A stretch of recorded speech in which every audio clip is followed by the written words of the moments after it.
ನಿನ್ನೆ ಸದನದಲ್ಲಿ ಬೇರೆ ಬೇರೆ ವಿಚಾರಗಳ ಬಗ್ಗೆ ಚರ್ಚೆ ನಡೀತಾ ಇತ್ತು. ಆಗ ಇದ್ದಕ್ಕಿದ್ದಂಗೆ ಒಬ್ಬ ಶಾಸಕ ಎದ್ದು ನಿಂತು ಹೇಳಿದ್ದೇನು ಅಂತಂದರೆ, ಮೈಸೂರು ಏರ್ಪೋರ್ಟಿಗೆ ಟಿಪ್ಪು ಸುಲ್ತಾನ್ ಹೆಸರಿಡಬೇಕು ಅಂತ. ತಕ್ಷಣಕ್ಕೆ ನೋಡಿ ಮೆಚ್ಚಬೇಕು. ನಿಜಕ್ಕೂ ಸ್ಪೀಕರ್ ಇದರಲ್ಲ ಎಷ್ಟು ಜಾಗೃತವಾಗಿ ಕೆಲಸ ಮಾಡ್ತಾರೆ ಅಂದರೆ, ರೀ ನೀವು ಯಾವ ಸಂಗತಿನ ಹೇಳಕ್ಕೆ ಹೊರಟ್ರಿ, ಏನು ಮಾತಾಡ್ತಾ ಇದ್ದೀರಿ, ವಿಷಯಕ್ಕೆ ಬನ್ನಿ ಅಂತ ಹೇಳೋಕ್ಕೆ ಪ್ರಯತ್ನಪಟ್ಟರು. ಅಷ್ಟೊತ್ತಿಗೆ ಆ ಮನುಷ್ಯ ಹೇಳಾಗಿತ್ತು. ಅದಾದಮೇಲೆ ಸಾಲು ಸಾಲು BJP ನಾಯಕರು ಕಿಡಿಕಾರ್ತಾ ನಿಂತ್ಕೊಂಡ್ಬಿಟ್ರು. ಇವತ್ತು ಕೂಡ ಅದು ಮುಂದುವರೆದಿದೆ.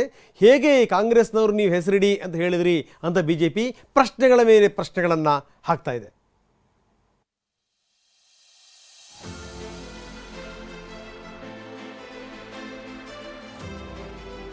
ಮೈಸೂರು ವಿಮಾನ ನಿಲ್ದಾಣಕ್ಕೆ ಕೂಡ ಅದೆಲ್ಲ ಟಿಪ್ಪು ಸುಲ್ತಾನ್ ಈ ಸಬ್ಜೆಕ್ಟ್ ಮಾತಾಡಿ ಪ್ರಸ್ತಾಪ ಮಾಡ್ತೀನಿ.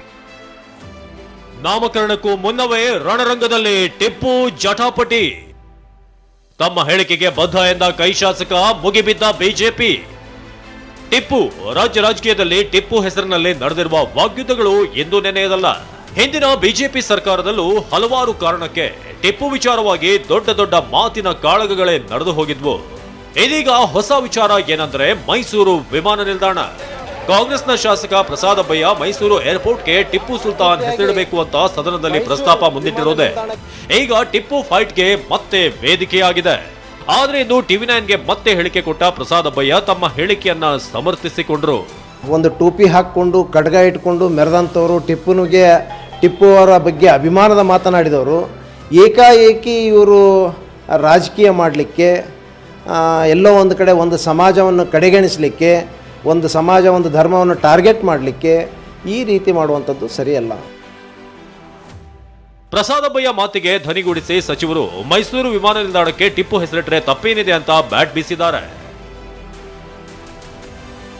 ಅವರ ಅಭಿಪ್ರಾಯ ಹೇಳಿದ್ದಾರೆ.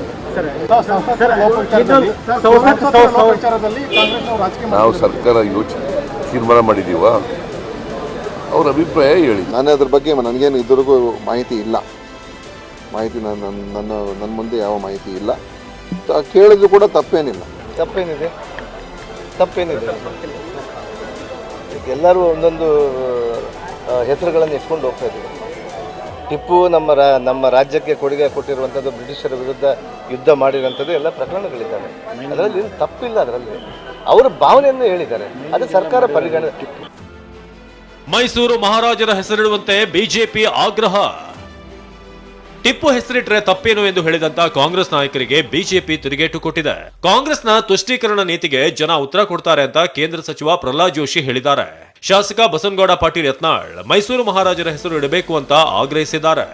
ಒಂದು ರಾಜ್ಯವನ್ನು ಬಿಟ್ಟರೆ ಎಲ್ಲ ಕಡೆ ಹೀನಾಯವಾಗಿ ಸೋತಿರುವುದಕ್ಕೆ ಇವತ್ತು ಕಾಂಗ್ರೆಸ್ ಪಾರ್ಟಿಯ ಈ ತುಷ್ಟೀಕರಣ ಮತ್ತು ಇಬ್ಬಗೆ ನೀತಿ ಏನಿದೆ, ಇದೇ ಕಾರಣ ಇದೆ.